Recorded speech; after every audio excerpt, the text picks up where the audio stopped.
Hello guys, आज हम इस वीडियो में आपको बताएंगे कि एक प्लेंट कैसे ड्राफ्ट किया जाता है। How to write a plaint कैसे लिखा जाता है।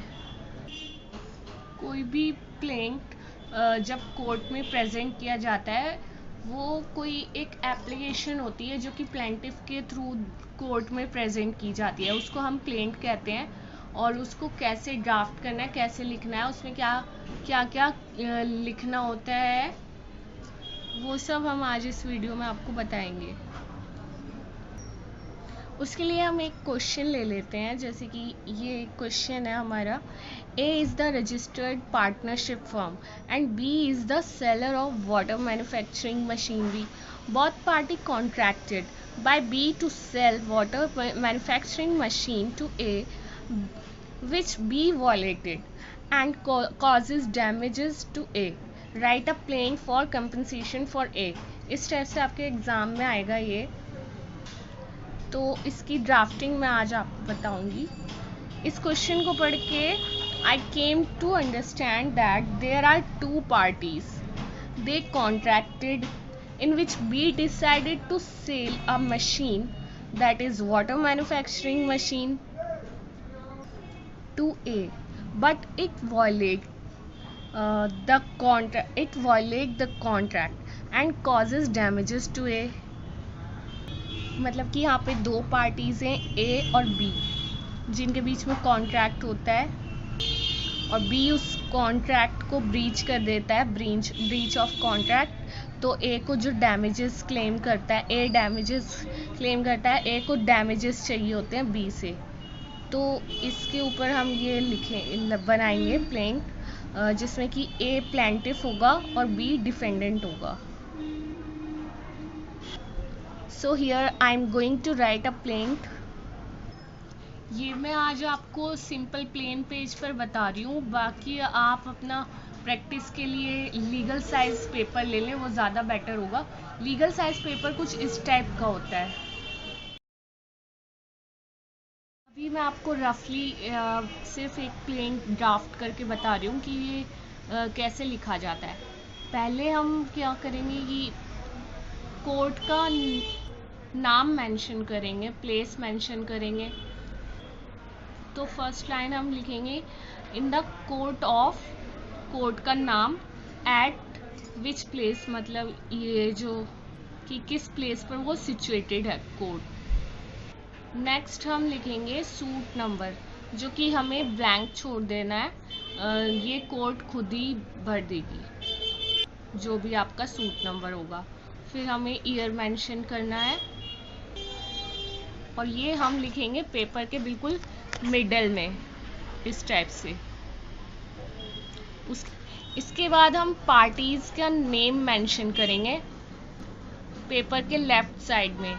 पार्टी का, प्लेंटिफ का नाम क्या है, ए, तो हमने ए लिखा, उसका एड्रेस लिखना होगा, एड्रेस ऑफ द पार्टी, और उसका लेफ्ट साइड में हम लिख देंगे प्लेंटिफ। फिर हमें लिखना होगा वर्सेस, कि किसके बीच ये जो सूट चल रहा है चलेगा कोर्ट में, तो इसलिए प्लेंटिफ वर्सेस डिफेंडेंट। उसी टाइप से राइट साइड में आप डिफेंडेंट का नाम लिख देंगे, जो कि हमारे क्वेश्चन में था बी, और उसका एड्रेस मेंशन कर देंगे, एड्रेस ऑफ द पार्टी, और लेफ्ट साइड में हम लिख देंगे डिफेंडेंट। सो इतना क्लियर है। अब हम आगे देखते हैं। इसके बाद हम लिखेंगे सब्जेक्ट, जो कि हमारा सब्जेक्ट मैटर होगा, जो भी हमारा सब्जेक्ट है। जैसे कि इस क्वेश्चन में क्या था कि सूट कंपनसेशन चाहिए ना उसको, ब्रीच ऑफ कॉन्ट्रैक्ट का ये सूट है। तो इसका सब्जेक्ट हम लिखेंगे suit for compensation for breach of contract to sell water manufacturing machinery. Okay, उसके बाद हम आ जाते हैं ग्राउंड्स पे, कि क्या क्या ग्राउंड्स हैं, वो सब हमें जो भी हमारे ग्राउंड्स हैं वो सब मेंशन करेंगे। तो हम लिखें जो भी प्लेंटिफ, मतलब कि ये प्लेंट है तो प्लेंटिफ अपने ग्राउंड्स मेंशन करेगा। इसमें क्या लिखा जाएगा कि the plaintiff submitted as under, write the grounds on which the plaint is based. So we know that A is the registered partnership firm and B is the seller of manufacturing machinery of water. So now we will take these points into consideration. Let's start. First of all, we have just defined legality of firm of plaintiff. Plaintiff के जो firm है उसके legality को हम define करेंगे first point में, that the plaintiff is a partnership firm duly registered under the Indian Partnership Act. तो इसमें हमने इसकी लीगैलिटी, फर्म की लीगैलिटी डिफाइन की है. And the second we will take consideration of defendant. What is the contract, कि contract क्या हुआ था उनके बीच में, और and what the defendant has done, उसने क्या किया, डिफेंडेंट ने क्या किया, ये सब लिखना होगा. जो भी अमाउंट था, डेट, ये सब मेंशन करेंगे. तो ये है that the defendant agree to sell to the plaintiff a water manufacturing machinery for consideration of rupees. जो भी अमाउंट था वो मेंशन कर दिया जाएगा. To be delivered to A on or before the date, जो भी होगी डेट उसमें मेंशन कर दी जाएगी. ओके, सो ये जो हमारा फर्स्ट एंड सेकंड पॉइंट है, इसमें सिर्फ हम इंट्रोडक्शन देंगे. इसमें सिर्फ हम पार्टीज़ को इंट्रोड्यूस करना है हमें. सो फर्स्ट 2 पॉइंट्स में हमें पार्टीज़ को इंट्रोड्यूस करना होता है, प्लेंटिफ और डिफेंडेंट को. ना उसके बाद जो हमारा थर्ड पॉइंट है वो हम उस पर आते हैं. और जो भी ये पॉइंट्स हैं दैट करके हमें स्टार्ट करना है. कोई भी सेंटेंस, जो भी हम इसमें सेंटेंस लिख रहे हैं, दैट से स्टार्ट करना है. That the defendant fail to deliver the said machinery to the plaintiff on the appointed day, which caused much dislocation to the business of the plaintiff and causes damages to the plaintiff. कि इसमें जो है deliver करने में defendant fail हो गया, उसने breach कर दिया कॉन्ट्रैक्ट को, उसने डिलीवर नहीं किया. किसने किया? डिफेंडेंट ने ब्रीच कर दिया. प्लेंटिफ को जो डे बोला गया था, अपॉइंटेड डे, उस दिन में ये चीज़ डिलीवर करनी थी, उसने कॉन्ट्रैक्ट को ब्रीच कर दिया. अब प्लेंटिफ उससे डैमेजेस क्लेम करना चाहता है. प्लेंटिफ को डैमेजेस चाहिए डिफेंडेंट से. तो इसमें जो थर्ड पॉइंट है, इसमें फैक्ट्स को डिस्क्लोज करना, मतलब कि जो जैसे कि मैंने अभी आपको बताया कि वो फेलियर बताना है, इसका डिफेंडेंट फेल रहा डिलीवर करने में मशीनरी को, तो इसलिए वो डैमेजेस क्लेम करना चाहता है प्लेंटिफ. तो हमारा थर्ड पॉइंट क्या कह रहा है कि डिफेंडेंट जो था वो कॉन्ट्रैक्ट को फुलफिल करने में फेल रहा, डिसेबल रहा. ये चीज़ हमें शो करनी है थर्ड पॉइंट में. That the plaintiff was all the time ready and willing to perform their part of the contract. तो इसमें ये बोल रहा है कि प्लेंटिफ तो रेडी था, अपना कॉन्ट्रैक्ट की जो भी रिक्वायरमेंट्स थी उसको फुलफिल करने के लिए रेडी था. तो इसमें फोर्थ पॉइंट में हम प्लेंटिफ का बताएंगे स्टेटस कि plaintiff was ready all the time for fulfilling his contract. So अब हम इसका फिफ्थ पॉइंट को देख लेते हैं. फिफ्थ पॉइंट कह रहा है that the cause of action arose on, जो भी डेट है वो मेंशन कर देंगे. When the machinery was to be delivered at, जो प्लेस है उसको मेंशन कर देंगे. Hence the court has jurisdiction, court की जुरिस्डिक्शन को डिफाइन करना है. नेक्स्ट जो पॉइंट है उसमें कोर्ट का जुरिस्डिक्शन आपको बताना है. जुरिस्डिक्शन लिखना ज़रूरी होता है प्लेंट में. सिक्स्थ पॉइंट है जैसे कि that the value to the suit for the purpose of court fee and jurisdiction is rupees. Amount जो भी है वो मेंशन कर देंगे. Hence the court has jurisdiction, court के जुरिस्डिक्शन को बताया जाता है इस पॉइंट में, सिक्स्थ पॉइंट में. Because every court has its pecuniary limits they always decides the cases according to the pecuniary limits.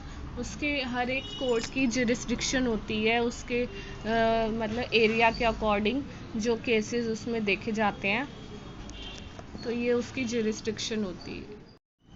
So we just explain the court is qualified enough to decide this matter. When it comes to pecuniary limits, the court has jurisdiction. हमें सिर्फ यही define करना है कि ये court इसको इस matter को सॉल्व करने में क्वालिफाइड है और इसका जुरिस्डिक्शन से यही हम शो करते हैं, शो किया जाता है प्लेंट में. सो एज ये तो ये एक रफ पेपर है, पर जब आप प्लेंट अपना उसमें आप एक चीज़ का ध्यान रखें कि मार्जिन का ये जो लेफ़्ट साइड और राइट साइड मार्जिन है ये आप ज़रूर इधर स्पेस रखकर अपना सिमेट्री में लिखिएगा. अपना प्लेंट जो होना चाहिए वो एकदम फॉर्मल होना चाहिए. टॉप एंड बॉटम में भी मार्जिन हो एंड लेफ्ट एंड राइट में तो होना ही चाहिए.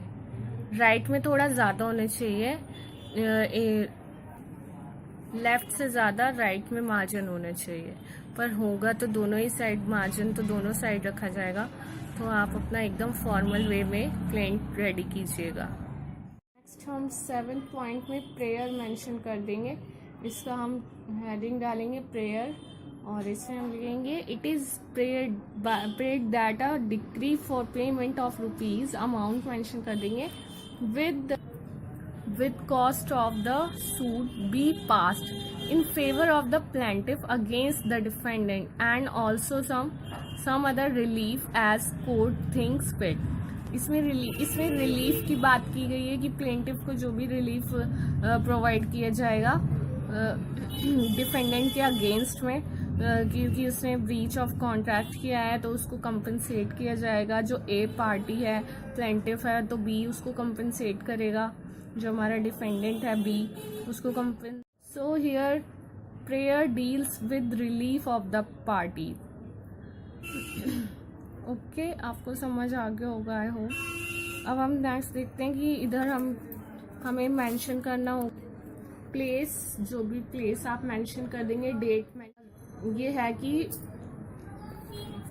लेफ्ट साइड में आप प्लेस डेट मेंशन कर देंगे, राइट साइड में हमारा सिग्नेचर ऑफ प्लेंटिफ आ जाएगा. यहाँ पर प्लेंटिफ के सिग्नेचर होंगे.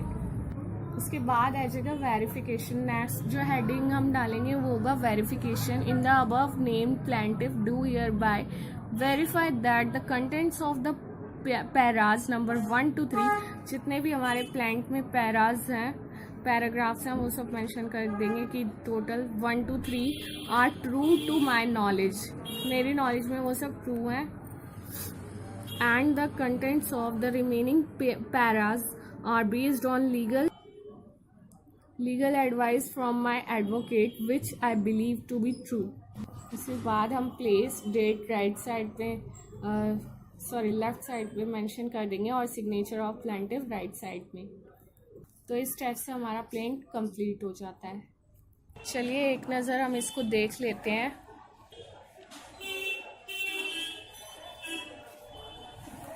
ये हमारा प्लेंट तैयार हो चुका है.